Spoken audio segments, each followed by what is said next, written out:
Viename iš uostamiesčio daugiabučių netrukus pradės veikti konsultacinis socialinių paslaugų kabinetas. Jame ketinama teikti pagalbą įvairių priklausomybių bei tokių ligų kaip AIDS, živ ar hepatitų kamuojamiems žmonėms. Daugiabučio gyventojai sako darysiantys bet ką, kad tik išvengtų tokio kabineto kaimynystės.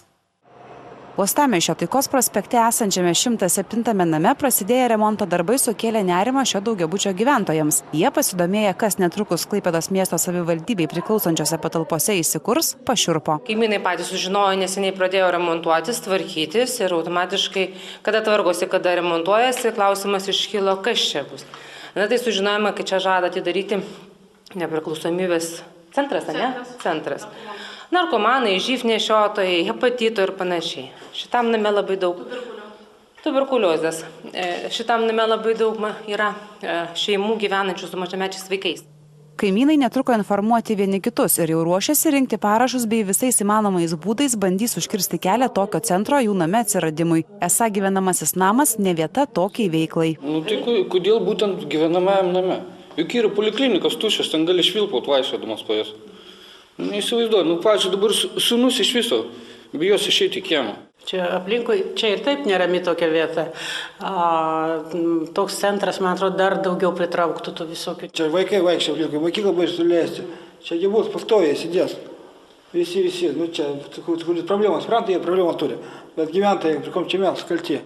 Tuo tarpu iš miesto savivaldybės patalpas išsinuomavusi organizacija jau baigė remonto darbus ir netrukus ruošiasi konsultacinio socialinių paslaugų kabineto atidarymui. Jau nuo 2007 metų Klaipėdoje mes vykdom priklausomybės lygų, lytiškai plintančių lygų, živ, AIDS, hepatito profilaktiką. Mes šviečiam visuomenę, mes ateinam su akcijom, mes suteikiam galimybę žmonėms testuotis. Čia galės ateiti patys kaimynai ir paklausti, bet mano anūkas nuėjo į kairę ir ten tokią merginą surado. Ką man daryti? Ar yra galimybė? Ir mes suteiksim tą informaciją tam kaimynui. Čia bus konsultacinis kabinetas ir kiekvienas galės ateiti ir gauti socialinę pagalbą, jeigu jam reikės, ten psichologinė, jeigu jisai yra, daleiskim, serga, vėlgi jisai čia galės ateiti, gauti informaciją, kur nukreipti, kokį gydytoją geriau pasirinkti ir taip toliau. Anot pašnekovo namo gyventojai turėtų būti ramūs, mat pavojų keliančių, besišlaistančių ar narkotikus vartojančių asmenų rajone turėtų tik sumažėti. Mat šio kabineto tikslas – šviesti visuomenę ir padėti problemų turintiems asmenims. Tame pačiame name įsikūrę Raudonojo kryžiaus savanoriai šio centro kaimynystę džiaugiasi. Mes bendradarbiavome labai daug metų, tai yra per visokias veiklas prevencinės. Ir renginius padedam jiem organizuoti, tolerancijos dieną pačią pirmą, tikriausiai čia Klaipėdoje buvo didelis renginys, muzikinis, toks koncertas buvo, iš tikrųjų buvo labai didelis irgi pasipriešinimas prieš ir gąsdinimai įvairūs, bet šventė praėjo labai gražiai ir tolerantiškai. Miesto valdininkai sako, jog patalpos buvo išnuomotos paskelbus viešąjį konkursą. Patalpos Taikos prospektas 107 išnuomotos yra dabar konkrečiai, apie kurias kalbame, asociacijai Pozityvus gyvenimas. Buvo skelbtas viešas nuomos konkursas, ta prasme galėjo dalyvauti visi, kas nori. Buvo skelbtas viešas nuomos konkursas, atsirado vienas dalyvis, kuris šitas patalpas išsinuomavo, o buvo nuomojamas tai tokiai veiklai kaip mažmeniniai veiklai, administraciniai veiklai ir aptarnavimo veiklai vykdyti. Kadangi centre planuojama vykdyti administracinę veiklą, jokių papildomų leidimų tokio centro steigimui nereikia. Tačiau Taikos 107 namo gyventojai sako, jog problemų su šiame name vis įsikūrančiais kaimynais kyla nuolat. Esą neseniai teko kęsti erotinių prekių bei alkoholinių gėrimų parduotuvės kaimynystę. Aplink namą nuolat rikiuojasi neaiškios reputacijos asmenys, mat aplinka susibūrimams ypač palanki. Pavyzdžiui, tokie nebenaudojami statiniai tampa asocialių asmenų užuovėja. Kur turėtų būti steigiami socialinių paslaugų centrai, kuriuose galimai lankysis ir sergantieji priklausomybės ligomis, klausėme ir gyventojų nuomonės. Dauguma sako, jog daugiabučiai tam ne vieta. Negalvoju, kad tai yra gera idėja. Kodėl taip?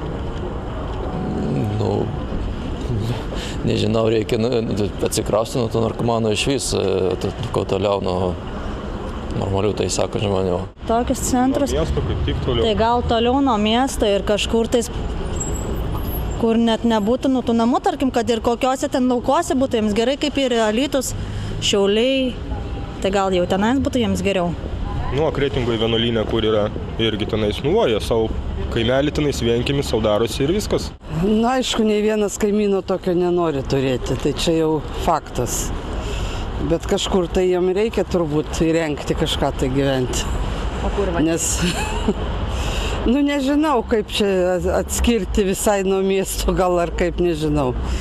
Tiesiog, bet kažkokia gal plotą reiktų. Už miesto ribų gal. Na, manau, kad tikrai ne. O kodėl taip manau? Nu, tai vis tiek daugiabutyje ir su mažais vaikais ir visa kita. Nu, tai tokį centrą reikėtų rengti kažkur. Tai viešoji vieta, nu, kad ir šitokį pastatą paimti. Tegul lankosi, tegul jie tenai integruojasi į visuomenę, tegul kažką tai, kaip pasakyti, savo veiklą kažkur užsijama, galų gale psichologai tegul dirba, bet daugiabutyje tai manau, kad tikrai ne. Infekuotas neužsikrečia dažniausiai kitų, nes tam reikalingos specialiai sąlygos. Jeigu tavo kaimynas turi živ ar AIDS, jūs niekaip neužsikrėsite nei per langą, nei per orą. Tai čia jo problemų nėra.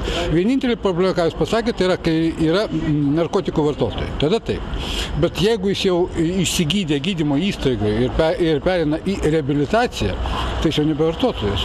Tiesiog reikia padėti, pagelbėti. Kaip socialinis būstas gali padėti tokiais atvejais. Ir kaimynai ypatingai gali suteikti tą šilumą, kurios gal jis nematė 20 ar 30 metų. Ko gero, per daug žmonių turi taikytis prie jų.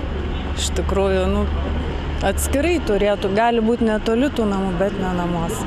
Ne pačiose namuose, nes daugelio žmonių interesai pažįsti būti.